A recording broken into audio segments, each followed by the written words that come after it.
Hi, my name's Phil. I like talking about politics, and in this video, as the Tory leadership contest heads into the weekend of TV debates, there's one tonight on Channel 4, I'd like to discuss the latest evidence piled on top of previous evidence which shows just how much trouble the Tories are in when it comes to appealing to the electorate once this contest is over.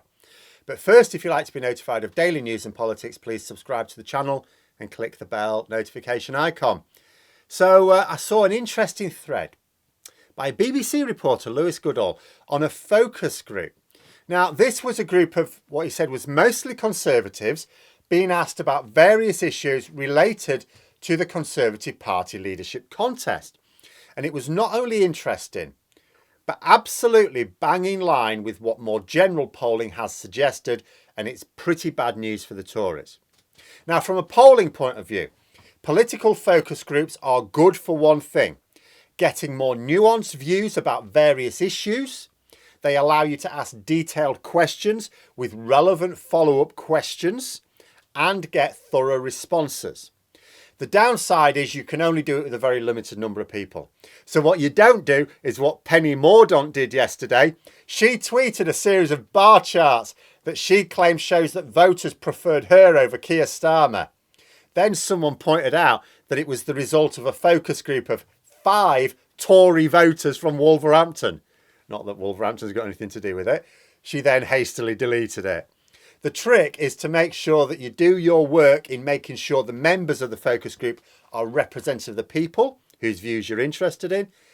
You don't rely on them to give you a view of the general population. What you do is you get things from the focus group, and then you use that to ask more specific questions of a much wider group of people for your more general polling, which can then target a better sample size, but with simpler questions and answers. But like I say, the results as reported tie in with what we're seeing from those general polling by several pollsters over the last few months. So let's go through the findings as reported by Mr. Goodall. And remember, the focus group were mostly Conservative. Very important to remember that. It was representative of those sympathetic to the Conservative Party. When you hear the responses, just imagine what it would mean for the general voting population. So first, the Conservative brand has been damaged by Johnson's scandals because the Tories took too long to act. Now, I've said time and again, the Conservatives should have made their move last December.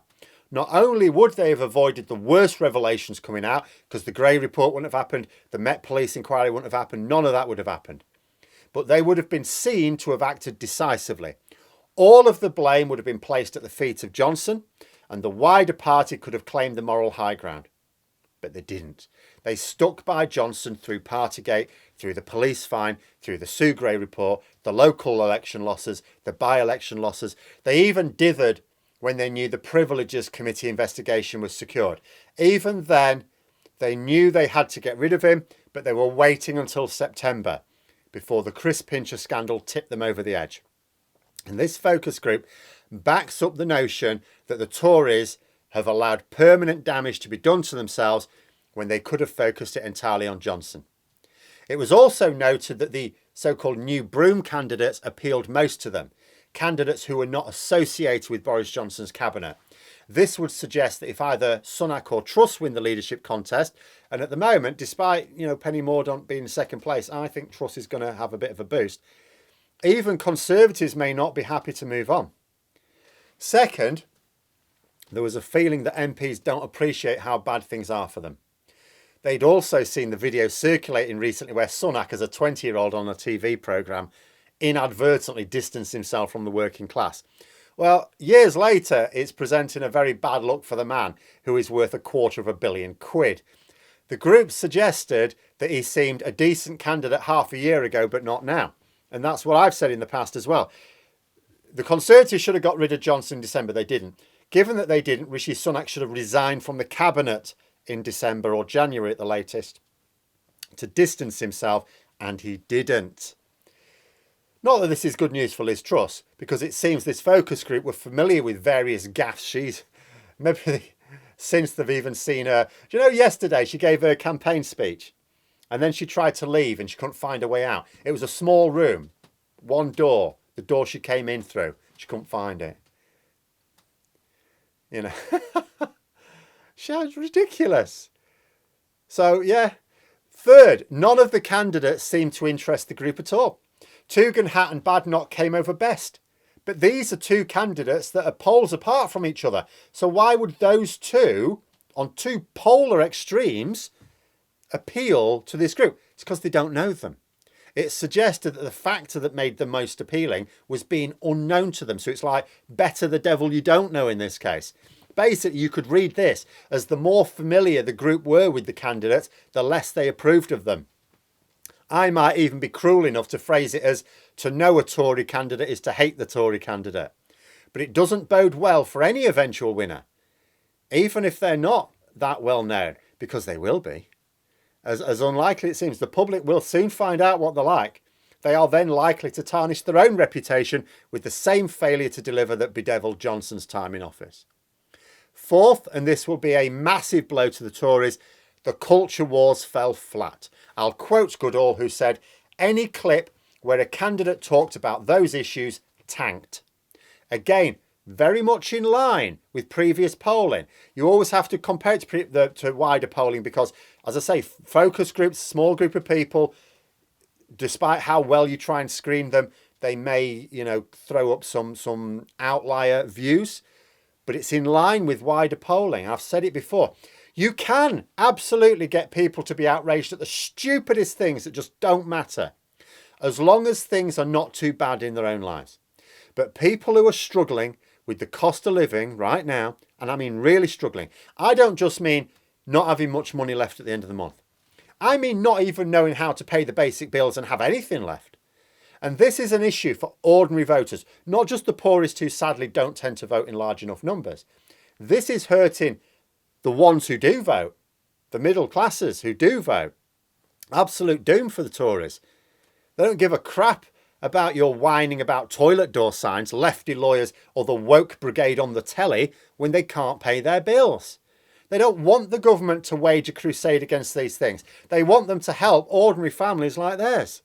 The result of this focus group, along with polling back some time now, is that the Tories are not going to appeal to voters by pushing these stupid bloody culture wars.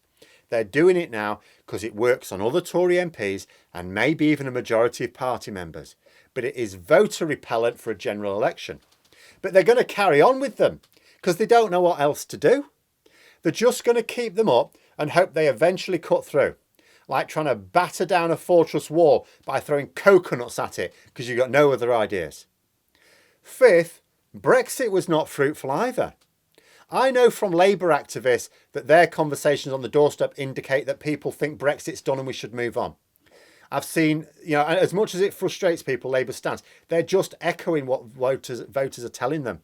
I've seen similar things in representatively sampled polling as well.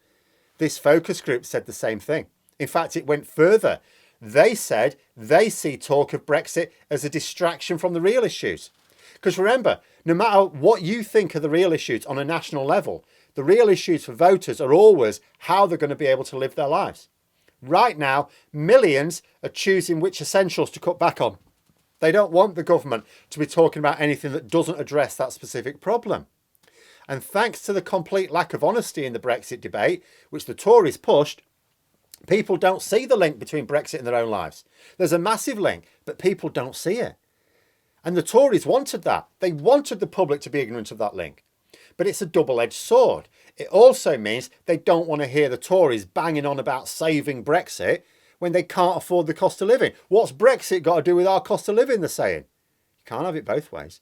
Either Brexit is making their lives worse or it is not. If these privately educated millionaires insist on telling people that it's not, fine. Something is making their lives worse. They can see that because it's worse. Get on with fixing it, will you? That's what they're saying. And it was also reported that the group think there's a disconnect between them and Westminster in general. Not just the Tories. They also don't think Labour had the answers. Now, you might think at this point I'd find that disappointing. I don't. Yes, it would be nice if they thought more highly of Labour, but it's not actually a problem. I'll tell you why. Two reasons. First, as noted at the start, this is a group of largely Conservatives. So, of course, they'll be sceptical at least about Labour's solutions. Just as I would be sceptical if someone tried to suggest that Conservatives had a load of solutions. Second, I would agree that Labour are not getting their message across effectively enough right now, but I'll tell you something. The issue of non-dom status came up in this focus group. The Conservatives don't want to talk about that, but Labour are, and they have a policy to scrap it. The cost of living came up a lot. The Conservatives don't want to talk about that either, but Labour are doing. The culture wars was a massive turn-off. Absolute turn-off. It was called a distraction from the real issues. The Conservatives want to talk about this all the time, and Labour are saying it's a distraction from the real issues. Labour may not be convincing this group right now, and given that they're mostly Conservatives, they may never. But Labour are echoing the things that this group thinks are important. And they're not wasting time banging on about things that this group thinks is a distraction. Basically, Labour are aligning their pitch towards what voters think is important, and the Conservatives are doing the opposite. Further to that, and this is crucial, none of the candidates to replace Johnson are giving even the slightest impression that they are likely to change that. So this focus group should be very worrying for any Conservative MPs paying attention to it. And Labour will, if anything, be encouraged. And incidentally, while the Conservatives rip each other's faces off, do you know where Keir Starmer and David Lammy have been last couple of days?